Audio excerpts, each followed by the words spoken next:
ভালোবেসে নবীজিকে ভালোবেসে নবীজিকে হৃদয় মাঝে ভরে রাখবো নবীর চরণেতে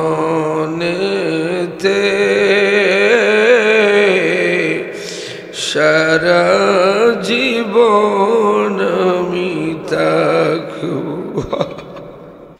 আল্লাহর হাবিব মায়ার নবী রহমতে আলম সাল্লাল্লাহু আলাইহি ওয়াসাল্লাম, মনোযোগ দিয়ে শুনবেন মুরব্বী বাবারা, যুবক ভাইয়েরা, আমার নবী কেমন নবী, কোন নবীর উম্মত আমরা, মনোযোগ দিয়ে শোনেন। একজন ইহুদি মহিলা, মা নাই বাবা নাই, স্বামী মারা গেছেন, আপন বলতে কেউ নাই, ছেলেও মারা গেছে, একটা ছেলে ছিল, ছেলেও মারা গেছে। ছেলেকে মা প্রাণ দিয়ে ভালোবাসত, বুকের মধ্যে আলগায় রাখত রে, কিন্তু ছেলেটাও মারা গেল। অনেক দিন হয়ে গেছে, মা নবীজির দরবারে হাজির হয়েছে। রাসূলের সামনে যেয়ে বলে, ইয়া রাসূলুল্লাহ, ইয়া হাবিবাল্লাহ, মায়ার নবী গো, আপনার প্রশংসা ইনজিল কিতাবে রয়েছে, আপনার প্রশংসা ইনজিল কিতাবের পৃষ্ঠায় পৃষ্ঠায় রয়েছে। ঈসা নবী বলে গেছেন, ওয়া মুবাশশিরাম বিরাসূলিন ইয়াতি মিন বাদি ইসমুহু আহমদ, আমার পরে যে নবী আসবেন ওই নবীর নাম হবে আহমদ। আল্লাহু আকবার বলেন। ইয়া রাসূলুল্লাহ, ইনজিলের পৃষ্ঠায় পৃষ্ঠায় আপনার গুণগান, এখন আপনার কাছে এসেছি, এখনো আমি মুসলমান হই নাই, এখনো মুসলমান হই নাই, মা নাই বাবা নাই, স্বামী নাই, সন্তান নাই, আমার আপন বলতে কেউ নাই। আমি আসছি মুসলমান হওয়ার কারণে, মুসলমান হওয়ার জন্য আপনার কাছে এসেছি। তবে আমার একটা শর্ত যদি আপনি পালন করতে পারেন, শর্ত যদি পূর্ণ হয়ে যায়, আজকেই কালেমা পড়ে আমি মুসলমান হয়ে যাব। আল্লাহর হাবিব বললেন, মা তোমার শর্তটা কি আমাকে একটু বলো। ইয়া রাসূলুল্লাহ, শুনেছি আপনি ইমামুল মুরসালিন, সকল রাসূলদের ইমাম।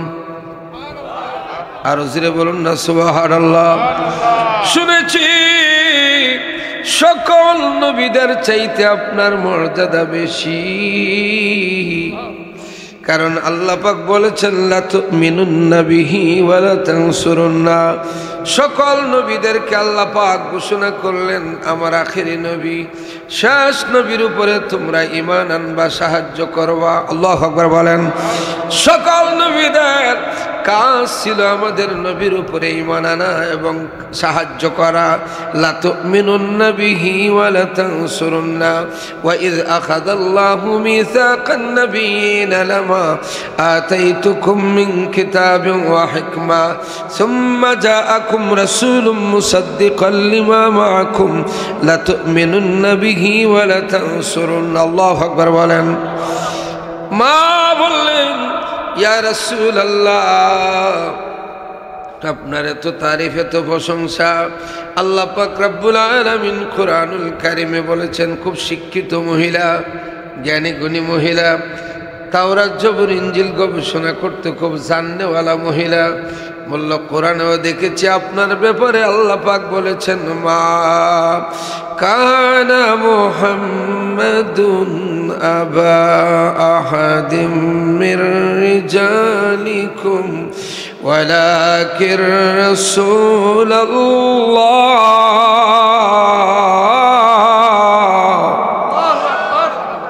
ওয়ালাকিন রাসূলুল্লাহি ওয়া খাতামান নাবিয়্যিন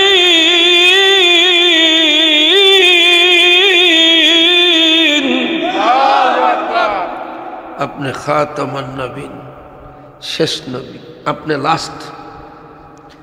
ইয়া রাসূলুল্লাহ, নবী গো, আমার শর্ত হলো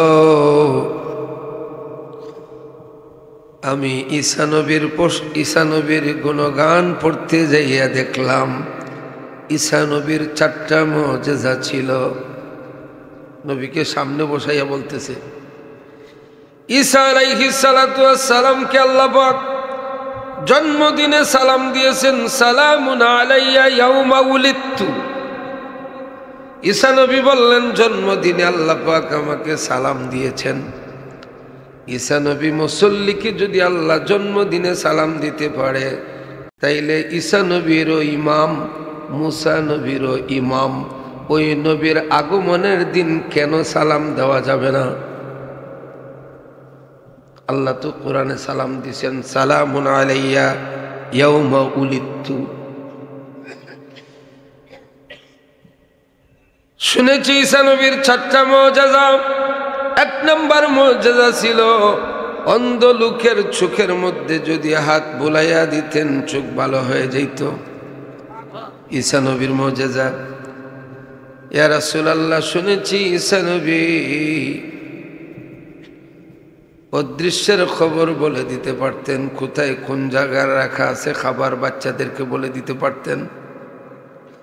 মাটির দলাকে হাতে নিয়ে ফু দিলে পাখি হয়ে উড়ে যাইত। সুবহানাল্লাহ বলবেন না? ঈসা নবীর মুজিজা। 4 নম্বর মুজিজা হলো,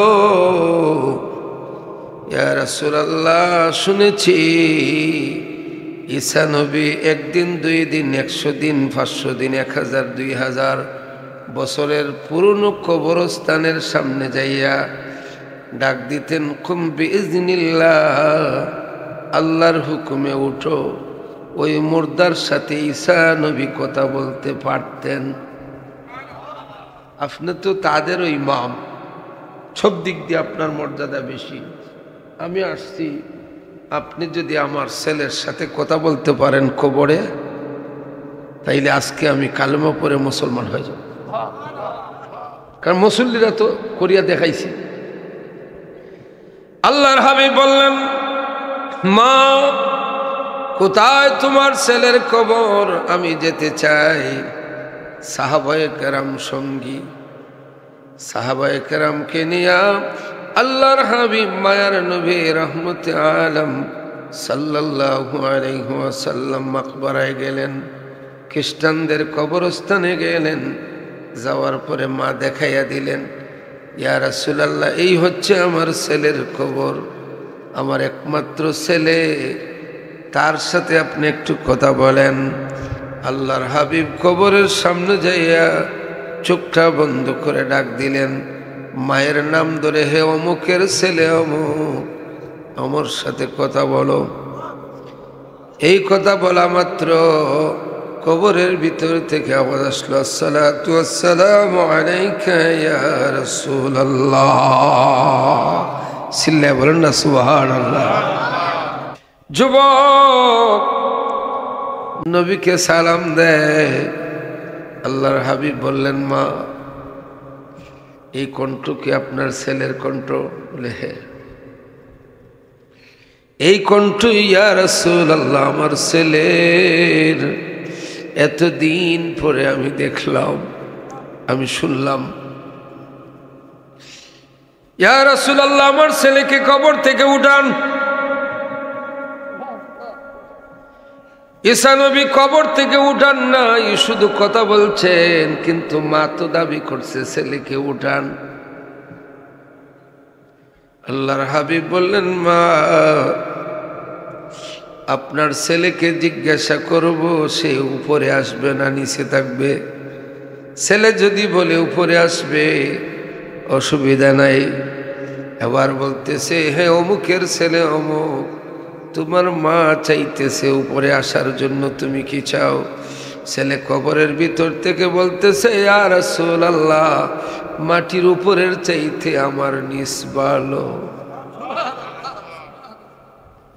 আবার বললেন, মা গো, তোমার ছেলে তো আরামই আছে, মা বললেন অসুবিধা নাই ইয়া রাসূলুল্লাহ, আমি খুশি হয়ে গেলাম, আমাকে পড়াইয়া দেন মধুর কালেমা লা ইলাহা ইল্লাল্লাহু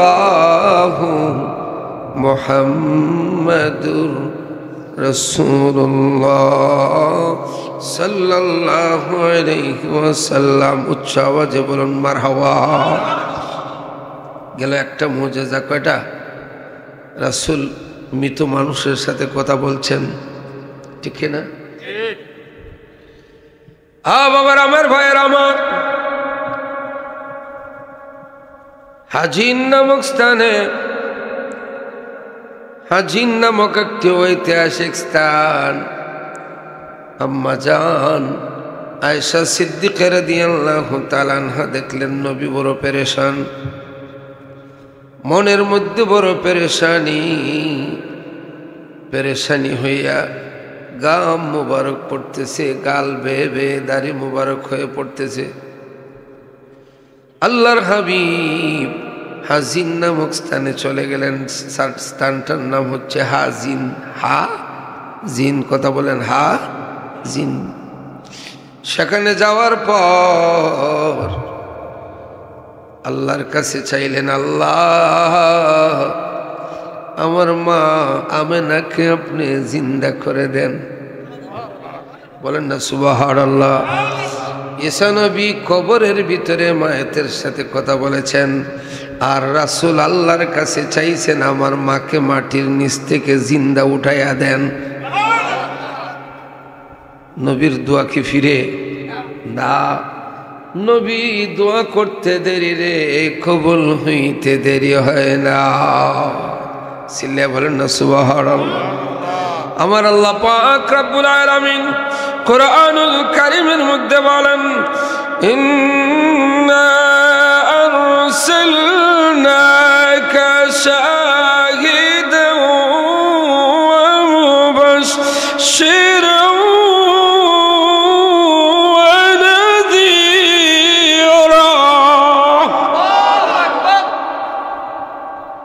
আমার আল্লাহ পাক নবীর ওয়াজ করেন, ইন্না আরসালনাকা শাহিদান, আপনাকে পাঠাইছি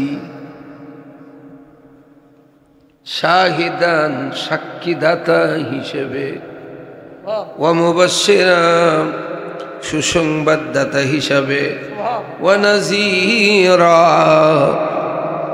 জাহান্নামের ভয় দেখাবেন, জান্নাতের খুশির খবর দিবেন, ভয় দেখাবেন। ইয়া রাসূলুল্লাহ, আপনাকে কারা মানবে, কারা সম্মান করবে আমি বলে দিয়েছি।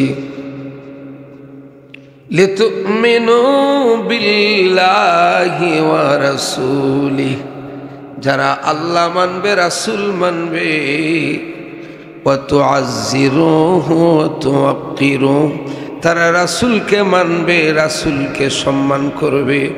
বেঈমান কোনোদিন রাসূলকে সম্মান দিতে পারবে না, রাসূলের তাজিম করতে পারবে না। রাসূলের সম্মান ঈমানের সাথে সম্পর্কিত। বলেন সুবহানাল্লাহ। শুধু তাই না, আল্লাহ পাক রব্বুল আলামিন পবিত্র কুরআনুল কারীমের মধ্যে বলেন, ইন্নাল্লাযীনা ইউবাইউনাকা ইন্নামা ইউবাইউনাল্লাহ।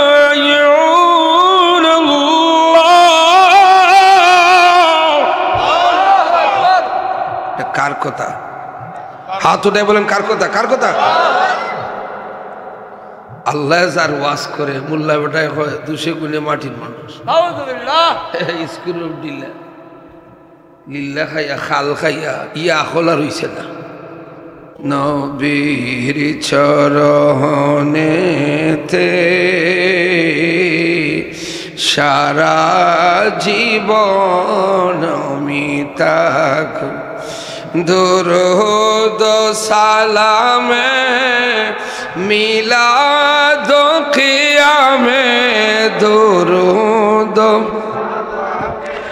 মিলাদ কিয়ামে, নবী নবীজিকে খুশি রাখবো,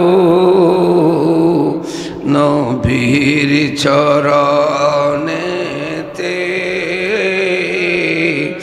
সারা জীবন আমি। যেই মাত্র আল্লাহর হাবিব মায়ার নবী নূরে মুজাসসাম হাবিবুল্লাহ আল্লাহর কাছে চাইলেন, আল্লাহ আমার মাকে জিন্দা করে দেন হাজির নামক স্থানে। বলতে দেরি রে, মা জিন্দা হয়ে মাটির উপরে। হাদিস শরীফ দ্বারা প্রমাণ, বাইহাকি শরীফের হাদিস। বললেন মা গো কালেমা পড়ো গো মা। আল্লাহর হাবিব মাকে কালেমা পড়াইয়া দিলেন। যারা বলে নবীর মা দুজকি, এরা কপাল পুরার দল। চিল্লায় বলেন ঠিক না? ঈসা নবী যদি জিন্দা করে কথা বলতে পারে, আমার নবী শুধু জিন্দা না, কবর থেকে মাটির উপরে উঠাইয়া দেখাইছে। চিল্লায় বলেন না সুবহানাল্লাহ। বাবার আমার, ভাইয়ের আমার, নবীর কত মর্যাদা। নবীর উম্মতের দিকে তাকাইলে বোঝা যায়, ঠিক না? মক্কা থেকে হিজরত করে মদিনায় শুধু পুরুষরা যান নাই, মহিলারাও গেছেন। মদিনাতে যাওয়ার পর একজন মহিলা সাহাবী অন্ধ হয়ে গেলেন। ওনার চোখ নাই, অন্ধ হয়ে গেলেন। মদিনায় যাওয়ার পর মক্কা থেকে যারা গেছেন তারা হচ্ছেন মুহাজির, আর মদিনায় যারা আশ্রয় দিয়েছিলেন তাদেরকে বলা হয় আনসার। আনসারদের বাড়িতে বসবাস করেন। ওনার একটা ছেলেও ছিল সাথে। কিছুদিন যাওয়ার পরে হঠাৎ ছেলেটা মারা গেল। ছেলেটা মারা গেল। নবীকে দন চিনবাস দিন শুইলে খবরে। অন্ধ মহিলা সাহাবী, অন্ধ মহিলা সাহাবিয়া, ছেলে মারা গেল। নবীর সাহাবীরা গোসল দিলেন, কাফন লাগাইলেন, জানাজার নামাজ পড়িয়া মাকে বলতেছেন, মা গো আপনার তো চোখ অন্ধ, দেখতে পারবেন না। আপনার ছেলে অত্যন্ত আপনার আদরের ছেলে, আমরা এখন নিয়ে যাচ্ছি গো মা, জান্নাতুল বাকিতে তাকে দাফন করব। হায়রে, যে মায়ের কুল থেকে বাচ্চা মারা যায়, মার কলেজে কেমনে পাশাড়ে। এখনো বাচ্চা দুইটা দুই মাদ্রাসায় থাকে। রাত হলে চিন্তায় ঘুম আসে না, ছেলে মশারি টাঙ্গাইছেনি। খাবারের সময় আসলে মনে আসে বাচ্চা খাবার খাইছিনি। আমি যদি সহ্য করতে পারি না, কত মা ইসলামের জন্য সন্তানকে শহীদ করে দিয়েছে, কত সন্তান মুসলমান হওয়ার কারণে কসু কাটা করছে কাফিররা। ওয়ালা তাকুলু লিমান ইউকতালু ফি সাবিলিল্লাহি আমওয়াত। আল্লাহ পাক এমনি বলেন নাই রে, যারা আমার রাস্তায় শহীদ হয়ে তাদেরকে মৃত বলো না। এর ভিতরে রয়েছে হাজার ত্যাগ কষ্টের ইতিহাস। চিল্লায় বলেন ঠিক না? অন্ধ মহিলা মুহাজির, যিনি নবীকে দেখে কালেমা পড়ে মুসলমান হয়েছিলেন, পরে অন্ধ হয়েছেন, সব শেষ। গোসল, কাফন, জানাজা শেষ। এবার অন্ধ মহিলা বললেন, আপনারা একটু সরেন, আমার ছেলের লাশের কিনারে আমাকে একটু যাইতে দাও। যাই কি করবেন গো মা, আপনার তো চোখ নাই বলে না, ছেলে দেখার জন্য না, কিছু একটা বলার জন্য। কি বলবেন, কার কাছে বলবেন? আগে যাইতে দাও। ছেলের লাশের সামনে যাইয়া ভিক্ষার দোকানে হাত উঠাই আকাশের দিকে এইভাবে চেহারাটা উঠাইয়া বলতেছে, আল্লাহ, কালেমা পড়ার কারণে দেশ ছেড়েছি, বাবা ছেড়ে এসেছি, মা ছেড়ে এসেছি, সব ছেড়ে মক্কায় ফেলে এসেছি। স্বামী জিহাদের ময়দানে শহীদ হয়েছে, তাও মেনে নিয়েছি। আল্লাহ, আপনার হাবিবের বাতানো কথা মতো ইবাদত ছাড়ি না, রাত হলে ঘুমাই না, সব মেনে নিয়েছি। আপনি কি একটা আবদার আপনি মানবেন না? আল্লাহ, আমি চাই আমার মৃত ছেলেকে আপনি জিন্দা করে দেন। সকল সাহাবায়ে কেরাম চাইতেছেন আর শুনতেছেন। যেই মাত্র মা বলছে, আল্লাহ, তোমার বন্ধু নবী জিন্দা, নবীর খাতিরে জিন্দা করে দাও, যেই মাত্র বলছে রে, সাথে সাথে ছেলেটা কাফন সরাইয়া বসে গেছে। হাত উঠাইয়া বলেন আল্লাহু আকবার। এর নাম হলো ইমানদারি। এর নাম কি? বাবার আমার, ভাইয়ের আমার, কি আপনাদের কষ্ট হইতেছে? গভীর মনোযোগ। গেল কয়টা মুজিজা? দুইটা। এটা রাসূলের উম্মতের যদি এত বড় পাওয়ার থাকে, রাসূলের কেমন হবে? চিল্লায় বলেন না সুবহানাল্লাহ। বাবার আমার, ভাইয়ের আমার,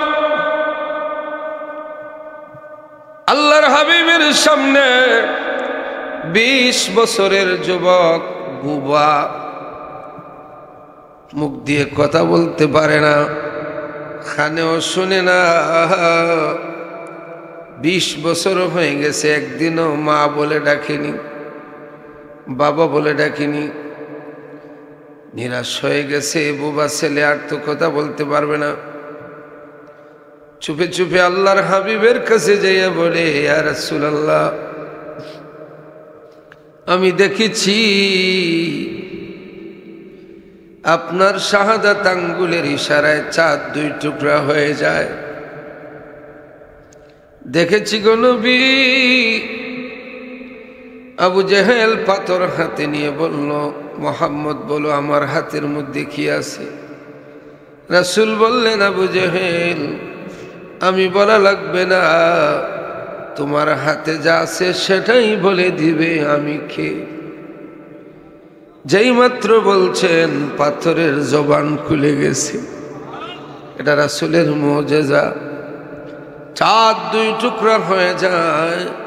বর্তমান সায়েন্টিস্ট, বর্তমান দ্য গ্লোবালাইজেশন এজ ওভার, ইন্টারনেটের যুগ। বর্তমান বিজ্ঞানীরা, যারা নাসার বিজ্ঞানীরা, যারা চাঁদকে নিয়ে গবেষণা করে, তারা যাইয়া দেখেছে চাঁদের মধ্য দিকে টুকরা, 2 টুকরা চাঁদ। গবেষণা করে দেখলো মুহাম্মদের হাত দিয়ে চাঁদ 2 টুকরা করা 100% সঠিক ছিল। এবার মা বলতেছে, ইয়া রাসূলুল্লাহ, নবী গো, আপনি যখন কোনো গাছকে ডাক দেন, গাছ উফড়িয়ে আপনার কাছে চলে আসে। বলেন না সুবহানাল্লাহ। ইয়া রাসূলুল্লাহ, আপনি যখন কোনো প্রাণীর কাছে যান, ওট বেড়া দুম্বার কাছে যান, বেড়া দুম্বা ছাগল আপনাকে সালাম দেয়। নবী গো, 20 বছরের আমার যুবক ছেলে বুবা, কানেও শুনে না। আপনি একটু দোয়া করেন, আমার ছেলের জবান ফিরে আসতে পারে। আপনি তো সব নিরস ভূমি সরস হয়, নিরস ভূমি সরস হইল, শুকনা গাছে ফুল ফুটিল, শুকনা স্তনে দুধ জমিল, আমার নবীর উসিলায়। ইয়া রাসূলুল্লাহ, নবী গো, আপনি দোয়া করলে আমার আব্রা বুবা ছেলে ভালো হয়ে যেতে পারে। আল্লাহর হাবিব বললেন, আপনার ছেলেকে আমার কিনারে আনেন। রাসূলের সামনে নিয়ে বসালেন, বললেন, তুমি একটু হা করো।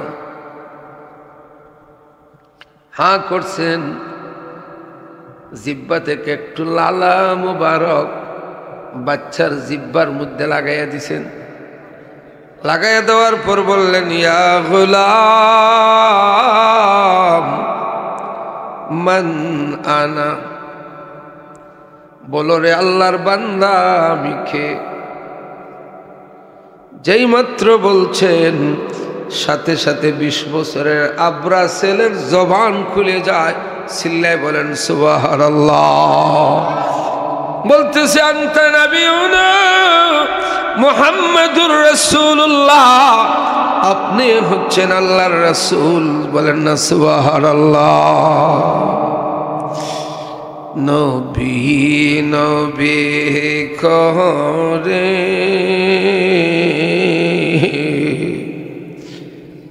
আর কত কাল আমি কাঁদব। কাঁদতে পারবেন নি? কাঁদতে পারবেন? রাসূল 63 বছর জিন্দেগি কাঁদছেন বলে উম্মতি, এখনো কাঁদেন নবী মদিনাতে। বাবার আমার ভাইয়ের আমার, মনে মনে ভাবছিলাম বাইতুল মুকাররম জাতীয় মসজিদে নতুন খতিব আসছে, শিক্ষিত মানুষ, শিক্ষিত কথা বলবে। কিন্তু শুনে আশ্চর্য হয়ে গেলাম, মিম্বরে বসে জনগণের টাকায় বেতন খায়, পাবলিকের টাকায় বেতন দেওয়া হয়, সম্মানী দেওয়া হয়। জাতীয় মসজিদ সারা বাংলাদেশের জনগণের মসজিদ, সেখানে মিম্বরের মধ্যে বসে তিনি একটা পক্ষ নিয়ে কথা বলল। মিলাদুন নবী বলতে কোনো শব্দ নাই, মিলাদুন নবী বেদাত। প্রকাশ্যে বলে ফেলল। ভাবছিলাম শিক্ষিত মানুষ গুছালো কথা বলবে, আপনার জাতীয় পর্যায়ে হয়ে এইভাবে ঢালাওভাবে কথা বলবেন। মনে করছেন আপনি জমিদারি নিয়ে গেছেন। আপনি ভুলে গেছেন আপনার জ্ঞাতি ভাই শামসুল হক ফরিদপুরি সাহেবের ছেলে ছিল আপনার আগের খতিব। কই এখন? কই? গাঠি গুল, গাঠি গুল, আর তোমার গাঠি রয়েছে বাকি। মধ্যমপন্থী হতে হবে, এক পক্ষ নিয়ে কথা বললে হবে না। মামুনুল হক সাহেবের আব্বা শাইখুল হাদিস আল্লামা আজিজুল হক সাহেব, ইয়া নবী সালাম আলাইকা, ইয়া রাসূল সালাম আলাইকা, ইয়া হাবিব সালাম আলাইকা বলে বুখারী শরীফের ৫ম খণ্ডের মধ্যে লিখেছেন। আজিজুল হক সাহেবের চাইতে আপনি বড় পণ্ডিত হয়ে গেছেন মিয়া। এই জন্য বাবার আমার, ভাইয়ের আমার, গভীর মনোযোগ। জাতীয় মসজিদের খতিব, বায়তুল মুকাররম জামে মসজিদের খতিব, তিনি আজকের জুমাতে, আজকের জুমাতে, আমিও তো জুমার নামাজ পড়াই হবিগঞ্জ কেন্দ্রীয় মসজিদে, হাজার হাজার মুসল্লি হয়। আজকের মসজিদে তিনি মিম্বরের মধ্যে বসে তিনি আরেকটা জঘন্যতম মারাত্মক কথা বলে ফেলছেন। বলছেন, এদেশে মাজার বলতে কোনো কিছু থাকতে পারবে না। মাজার কোনো হাদিস কোরআনের শব্দ না, মাজারের কোনো তথ্য ওনার মাথায় এখনো ঢুকে নাই। চিল্লায় বলেন নাউজুবিল্লাহ। মাজার কথার মিনিং কি? যে জায়গাকে জিয়ারত করা হয় তাকে বলা হয় মাজার, ঠিক কিনা? যে জায়গাকে জিয়ারত করা হয় তাকে কি বলে? মাজার। মদিনা শরীফে ও খতিব সাহেব, আসরের পরে জান্নাতুল বাকির গেট খুলে দেওয়া হয় মাজারগুলি জিয়ারত করার জন্য, ঠিক কিনা? যেখান জিয়ারত করা হয় তাকে বলা হয় মাজার। শুধু তাই না, মদিনা শরীফে ফজরের নামাজের পরে জান্নাতুল বাকির গেট খুলে দেওয়া হয় মাজারগুলি জিয়ারত করার জন্যে। আপনি মাজার বলতে কি বুঝাতে চেয়েছেন?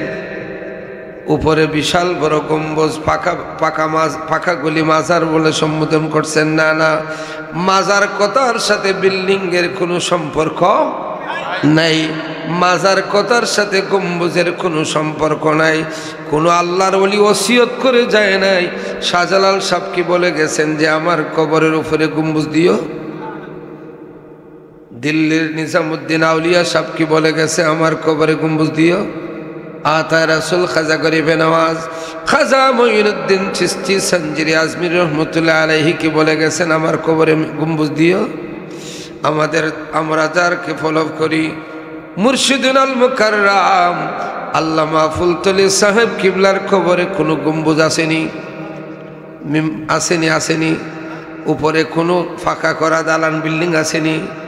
বুকের মধ্যে গাছ আছে। কি আছে? গাছ আছে। আপনি এত বড় পণ্ডিত, বায়তুল মুকাররমের খতিব, জাতীয় মসজিদের খতিব হওয়ার পরে জাতীয় বিষয় আপনার মাথায় নাই। এ জাতি আপনাকে জাতীয় মানতে পারে না। আপনি একজন খুনাগারের মুসল্লি। সিল্লা বলেন ঠিক না? খুনাগায়ের, খুনা গ্রামের এক খুনার মুসল্লি আপনি, জাতীয় ইমাম আপনাকে মানতে পারে না। এই বাংলার জমিনে লক্ষ লক্ষ কোটি কোটি মুরিদ সরসিনার হুজুরের কবরের উপরে মাটি, কোনো গম্বুজ নাই, বিল্ডিং নাই, অট্টালিকা নাই, ঠিক না? সোনাখান্দা আমি নিজেও গিয়েছি। সোনাখান্দা শুধু ফুল বাগান, বিল্ডিং নাই। আপনি বিভিন্ন জায়গায় যান, মকবুল আল্লাহর ওলিদের মাজার এইভাবে রাখা আছে, কিন্তু আপনি মাজার বলতে কি মিনিং করেছেন ডালাও ভাবে বলাটা ঠিক হয় নাই। ইমাম বুখারী রহমতুল্লাহি আলাইহির মাজার টোটালটা ফাঁকা করা। বুখারী, মুসলিম, আবু দাউদ, তিরমিজি, নাসাই, ইবনে মাজাহ, মুওয়াত্তা, ইমাম মালিক, হেদায়া, কুদরি, উসুলে শাসির, মুনাব্বার, আসমাউন নাজাইর, এই সমস্ত কিতাবের লেখকের কবরগুলির উপরে পাকা করা। হানাফি, শাফি, মালিকি, হাম্বলি, চার মাযহাবের চার ইমামের কবরগুলি ফাঁকা করা। শুধু তাই না, কাদরিয়া, চিশতিয়া, নকশবন্দিয়া, মুজাদ্দাদিয়া, চার তরিকার ইমামের কবরগুলি কোন কবরের উপরে পাকা আছে, কোন কবরের উপরে আবার মিম্বর আছে। সুফি ফতে আলী ওয়াইসি রহমতুল্লাহি আলাইহি, যিনি রসুলনামা, যিনি মোরাকাবার মাধ্যমে রাসূল দেখাইয়া দিতেন, তার কবরটাও পাকা করা। আবু বকর সিদ্দিক ফুরফুরাবি রহমতুল্লাহি আলাইহি, শর্ষিনার হুজুরের মুর্শিদ, সোনাখান্দার পীর সাহেবের মুর্শিদ, ফুলতলি সাহেব কিবলার তরিকতের ইমাম। এইভাবে অসংখ্য গণিত পীর মাশায়েখদের মাজারগুলি আপনি নেগলেটের চোখে, নেগলেটের শব্দ দিয়ে প্রকাশ করলেন। আপনি কি মনে করছেন তাদের চাইতে আপনি বড় হয়ে গেছেন? এইভাবে একজন জাতীয় পর্যায়ে মানুষ হইয়া এইভাবে সম্বোধন করাটা ঠিক হয় নাই। আপনারা কি বলেন, ঠিক হয়েছে না? আপনাকে আরো সংযত হতে হবে। আপনি তো সবার ইমাম। জাতীয় মসজিদের ইমাম বলতে কি বোঝায়? সবার ইমাম। কিন্তু সবাই যদি গ্রহণ না করে, জামাইয়ের গোর করবা এখানে। বাবার, আমার ভাইয়ের, আমার গভীর মনোযোগ। আপনার আমার নবী, মায়ার নবী, নূরে মুজাসসাম হাবিবুল্লাহ, আল্লাহ পাক রব্বুল আলামিন নবীর ব্যাপারে বলেন কি? আপনাদের কষ্ট হইতেছে? ওয়াল্লাযীনা আমানু ওয়া আমিলুস সালিহাতি ওয়া আমানু বিমা নুজ্জিলা আলা মুহাম্মাদিন ওয়া হুয়াল হাক্কু মির রাব্বিহিম। আল্লাহু আকবার বলেন। ওয়া আমানু বিমা নুজ্জিলা আলা মুহাম্মাদ, রাসূলের উপরে যা নাজিল হয়েছে তার উপরে তোমরা চরম বিশ্বাস আনয়ন করো, বিশ্বাস স্থাপন করো, এবং বিশ্বাস স্থাপন করো মুহাম্মাদুন ওয়া হুয়াল হাক্কু মির রাব্বিহিম, এটা রবের পক্ষ থেকে সন্দেহ মুক্তভাবে এসেছে। চিল্লায়ে বলেন সুবহানাল্লাহ। রাসূলের মুজিজা। কষ্ট হইতেছে আপনাদের? মনোযোগ দিয়ে শোনেন বাবার আমার, ভাইয়ের আমার। আল্লাহর হাবিব যেই মাত্র বললেন বুবা ছেলেকে মান আনা, আমি কে, সে বলল আনতা নবিয়ুনা মুহাম্মাদুর রাসূলুল্লাহ সাল্লাল্লাহু আলাইহি ওয়াসাল্লাম, সাথে সাথে কালেমা পড়ে মুসলমান হয়ে যায়। আরো জোরে বলুন না সুবহানাল্লাহ। একটু জিকির করেন আল্লাহ আল্লাহ আল্লাহ আল্লাহ আল্লাহ আল্লাহ আল্লাহ আল্লাহ আল্লাহ আল্লাহ আল্লাহ আল্লাহ আল্লাহ আল্লাহ আল্লাহ। আও বাবার আমার, ভাইয়ের আমার, কষ্ট হইতেছে আপনাদের? আল্লাহর হাবিব মায়ের নবী রহমতুল আলম সাল্লাল্লাহু আলাইহি ওয়াসাল্লাম একটা গাছের নিচে রেস্ট নিতেছেন। মাথা রাখলেন আলী রাদিয়াল্লাহু তাআলা আনহুর উরাতে। সূর্য ডুবে গেল। আলী রাদিয়াল্লাহু তাআলা আনহু মহা চিন্তিত, নামাজ তো চলে যাচ্ছে। এবার আল্লাহর হাবিব তাকায়া দেখেন আলী তো মহা চিন্তিত। উঠে বললেন, আলী রে, তুমি এত চিন্তিত, তার কারণ কি? ইয়া রাসূলুল্লাহ, ইয়া হাবিবাল্লাহ, মায়ার নবী গো, আমার দিকে আমার দিকে সিন্নি খাইলিতানি। আলী, তুমি এত চিন্তিত কেন? ইয়া রাসূলুল্লাহ, নামাজ চলে গেছে, সূর্য ডুবে গেছে, এই জন্য চিন্তা করতেছি। বললেন, আলী আসো দোয়া করি। কি দোয়া করলেন? হাত উঠাইয়া। রাসূল কিন্তু দোয়া করতেন হাত উঠাইয়া। দলিল, ইযা রাফা ইয়াদাইহি ফিদ দুআয়ে লাম ইয়াহুত্তাহুমা হাত্তা ইয়ামসাহা বিহিমা ওয়াজহাহু। রাসূল চেহারার মধ্যে হাত না ঘষানো পর্যন্ত হাত নামাইতেন না। বলেন না সুবহানাল্লাহ।